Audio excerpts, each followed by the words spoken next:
Joining me now, Pinal County, Arizona Sheriff Mark Lamb. Mark, you just got back from a conference centered on the border crisis. Tell us what you learned. Yeah, I just got back from a national interdiction conference, Dagan, in Baltimore. And what we learned is that this drug problem, this border crisis that we're talking about right now, is affecting communities from California to New York and everything in between. This interdiction conference focused on interdiction stops on our highways and streets across America, and the amount of drugs being pulled off in these vehicles is staggering and unprecedented. And that should alarm Americans, because that's what's coming in when you don't have border security. This open border policy that this Biden administration has not only brings in Americans, but it brings in drugs. That's why we as sheriffs are standing against it and Protect America Now. And you can check it out at protectamericanow.com. We have to stand up for the American people and for freedom. Is there any sense from you that this White House, this administration is going to do something to stop what I have described as allowing criminals to profit from human misery, whether it's human trafficking and particularly drug trafficking that is clearly leading to overdoses of, say, fentanyl nationwide? Yeah, you're exactly right, Dagan. And the answer to your question is no. I don't see that they're going to do anything about it. As a matter of fact, their policies continue to push the other way. They're talking about removing Title 42, which deals with the ability to remove people for COVID. Now you have Merrick Garland threatening to sue Texas for wanting to protect their own state and their own people. You know, the problem is that the government is getting out of hand, too big, government overreach. They're interfering in state activity, and they're not doing their job, which is to protect our borders and to enforce border laws, immigration laws. They're not doing that, and I don't see any end in sight. They seem to just be going the opposite direction.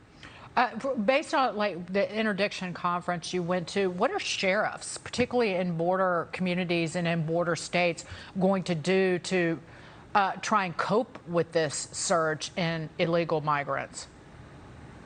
You know, this has been a huge strain on our resources, our man hours. This has been something that's consumed us, and we're going to continue to fight the fight. We can't raise the white flag, but we're going to continue to clamor for the U.S. government to do their job, or at least get out of the way and give us the funding so that we can do it. We've been working with our attorney generals, our local county attorneys, to try to find ways that we can protect our communities from this border crisis and the effects of the human trafficking and drug trafficking into this country.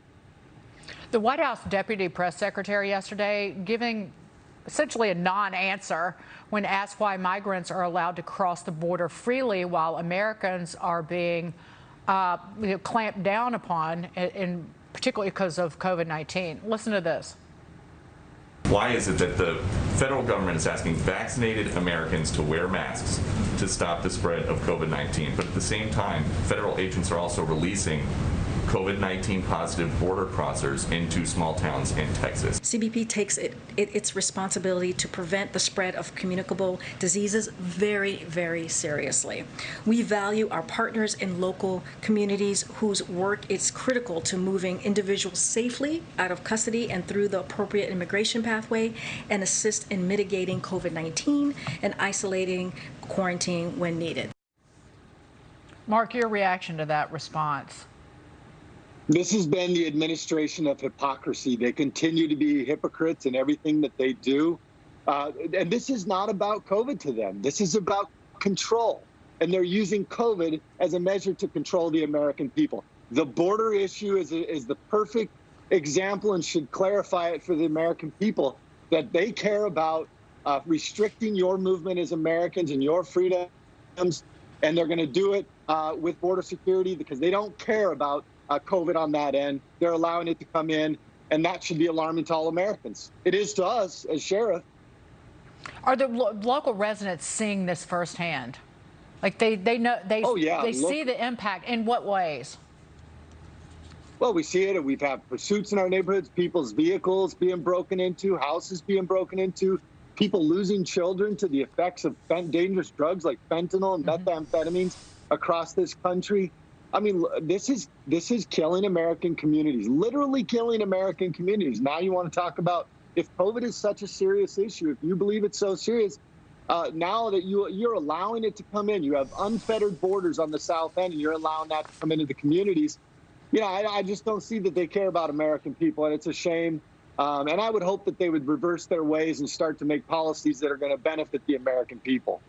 The Title 42, which hasn't been reversed yet, allows the deportation of literally everybody who attempts to get into the United States, but that's not happening. That's not happening. Look, even though Title 42 is there, it's something they're barely holding on to in Border Patrol and ICE. If they remove that, then really there's nobody that's going to be getting sent back. I go to meetings with ICE and Border Patrol, and we almost have to treat them like confidential informants now. But they're giving us information all the time, telling us that these guys every policy they issue is allowing more and more people to stay in this country. Hey, on good faith, come back in 2 weeks to your court hearing. Nobody comes back. They don't come back. And even if they do, they're not being sent back for violating any of their stipulations. Indeed, 50,000 illegal immigrants, when catch and release was brought back by this administration, 50,000 illegal immigrants were released into the country, and just 13% have reported to Immigration and Customs Enforcement on reaching their destinations. 13%, and I think you might say that's probably high. I do think it's high. And what they're doing is distributing these people on buses and planes all across America so that the American people don't feel the immediate impact of what they're doing on the border. But I'm going to tell you, it's going to hit you in the side of the head pretty soon. When you see all the fentanyl flooding your community and you see all the people in the streets that are here illegally in this country, we've got people, we've got to get back to work. We've got American businesses that need to be taken care of. And allowing folks coming across this border into this country unfettered, unchecked, is not going to help that. Sheriff Mark Lamb, thank you for being here. Have a good weekend. Thank you, Dagan. Thank you for what you're doing. God bless. God bless.